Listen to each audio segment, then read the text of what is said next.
un honneur quand même de diriger cette association pendant presque, d'abord en tant qu'amicale, ensuite en tant qu'association.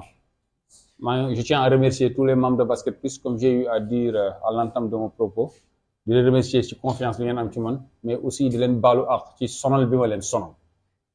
Waaw sincèrement c'est des gens extraordinaires da ngay woote di laaj xaalis. Le président de Basket Plus il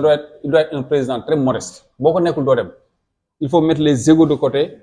pour l'intérêt de Basket Plus, d'autant que da nga am ay membres yoo xamante ni ils sont open ku si nekk woo naa laaj la xaalis pour Basket Plus ñoo ngi toog kenn moo ci wedd am ñoo xam dama leen di gëtën parce que seq naa ko ak ñoom te xam naa ni ils sont positifs mais alhamdulilah ban ma wóoloo génn seen xaalis di ko jox te xam naa ne ñu ci bëre parce que wóolu nañu Issa moo tax alhamdulilah c'est parce que aussi am na lu ñu jotoo dund université on est des frères daal. Mais bon, de remercier Iso, c'est un grand frère avant tout. Il a dit, bon, il est président aujourd'hui, mais il a toujours été derrière à pousser ses petits frères vers la réussite. Ça, il faut le dire. Des fois, bu ma yëngalee ba yëngal dama koy woo di ko wax la gars yi ñu noppi dama nekkoon président bu am ay stratégie nag dama am samay boutons yu may bës groupe bu terrible laa yore ça je vous le dis groupe bu doy waar jaxasoo gars yi xam nga ay groupe intellectuel nga leen di gérer am na noo xam boo ko mel doo leen téye ku si nekk say humeur ñoom ñëpp c'est des cas à gérer comme on le dit ñoom ñëpp des fois ma mbëkk kii ni waxal si kii des fois ma dem kële ni waxal kii des fois ma jaar si fibre yi mais alhamdulilah ça m'a beaucoup appris jàngal na ma gérer groupe jàngal na ma nangul nit li mu doon et un président dafay nangu booy wax ak nit waxul dëgg sax nekk waaw tu as raison ba mu dal yow boo loo bëgg jaarale si moom di nga ko jaarale bu la waxee defoo li waaw man la il faut endosser tous les péchés du groupe man la un président lu lay def nangu yow la même booy justifier ne yow la day wàcc parce que comme on dit une faute avouée à moitié pardonnée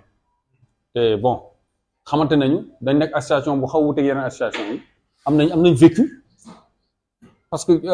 Basket Plus thérapie la si ñu bëri fii loolu tamit dafa am solo thérapie la maanaam day faj ñu bëri fii stress professionnel yi moo ñu sonal ñun ñëpp il suffit nga ñëw biir Basket Plus doo waxati affaire liggéey di nga épanouir voilà di nga gis sa frère et tout ça di remercier Basket Plus yëpp les membres ñëpp di leen déggal nañ ma am ñoo xam damay wax déet ñu bàyyi déggal nañ ma am ñoo xam ba ma leen ñaanee ñu may ma voilà quoi lépp ci intérêt Basket Plus parce que xam na ne nous sommes tous animés benn objectif mooy Basket Plus jëm kaw kanam di souhaiter bon vent le nouveau président di ko wax njaboot gaango dénk naa la man si njaboot gi laa bokk léegi ci gannaaw laay toog di sànni ay flèche na ñëpp xamatul comprendre waaw foofu laa toll daal si gannaaw laay toog di sànni ay xeer waaw ma di lay ñaan waaw ñëw tamit ñu lay ñaan voilà ñu may ñaan man tamit voilà mi ngi noonu daal ngeen baal ma si guddi bi mais en tout cas merci à tous voilà merci beaucoup bon merci beaucoup Issa vice-président aussi hein moom laay wax Mohamed d'abord commencer vraiment par sant yàlla par rapport au fait que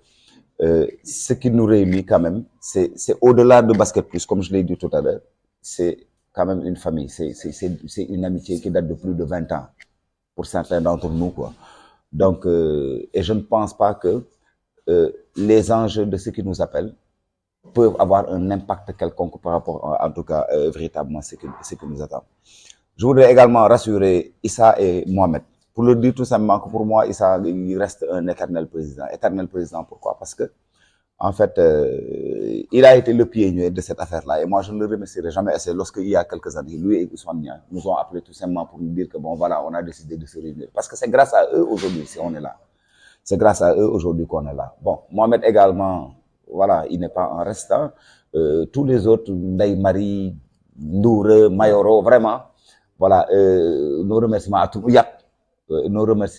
le monde quoi maintenant moi je voudrais simplement rassurer les gens pour leur dire que en fait c'est un travail véritablement qui nous attend mais un travail qui sera inclusif bon, et ça c'est extrêmement important et chacun d'entre nous en tout cas jouera son rôle Inch'Allah. En tout cas toute personne qui entend venir œuvrer dans le cadre des activités de Basket Plus moi j'entends véritablement lui laisser la place véritablement qui lui appartient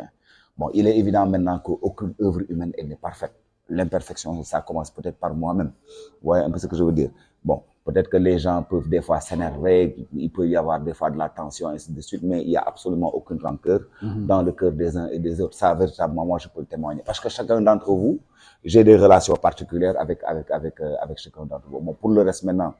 ce qui nous attend, c'est un travail. On va se mettre très rapidement au travail. Et je termine pour souhaiter la bienvenue aux nouveaux membres, aussi bien du comité directeur que du bureau exécutif, Aboubakri, Yirim. Donc vraiment, soyez la bienvenue. Pour les autres également, sentez-vous concernés, sentez-vous impliqués. C'est extrêmement important. Les plus jeunes, Mandia et tout ça, sentez-vous vraiment concernés. Parce qu'en fait, c'est une association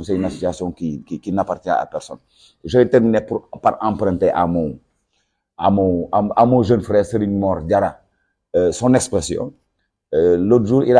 a dit quelque chose qui me semblait extrêmement important. Dans Basket Plus, la différence entre le président et les autres, c'est simplement celui qui lit le discours. C'est véritablement ça. Parce que nous, nos procédures, elles sont fondamentalement démocratiques. Donc, véritablement, c'est ça. Nous resterons à l'écoute de tout le monde et toutes les idées. Et j'aimerais quand même rassurer, parce que Viodoy, dans son intervention, Yirim également, on a parlé, on ne pouvait peut-être pas entrer dans le détail de certaines activités qui sont envisagées, mais tout ça, on en reparlera pour essayer de voir véritablement ce qu'il est possible de faire. Et ce qu'il est possible de faire aussi pour l'équipe de l'UGB. Parce que comme moi, je l'ai dit, voilà, comment ça va, voilà, ce bord là. Donc voilà, il est heureux qu'après la Cube, on s'est rendu compte que vraiment il y avait une bonne équipe et que la Cube les a vraiment boostés.